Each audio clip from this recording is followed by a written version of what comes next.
All right, this is going to be very helpful to you. This one is like you can see here that it looks all fancy and someone used an illustrative tool to create this graphic. You don't have to do that. If you feel so inclined, go ahead. But if you don't, you can just sort of doodle it, but make sure it's very, very clear. This is where you organize the layout of your pages. This will help a lot for you to organize in your mind, okay, have we missed anything? And you just take a minute, lay it out. And again, your designer will definitely weigh in and give options as to, hey, it would be better like this. They will help you decide whether you should blend some pages, merge some pages. But this will be, how do you visualize it working? And keep in mind your user.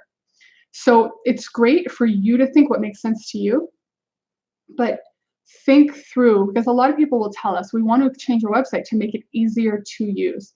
So maybe send your sitemap to a few people and say, hey, does this make sense?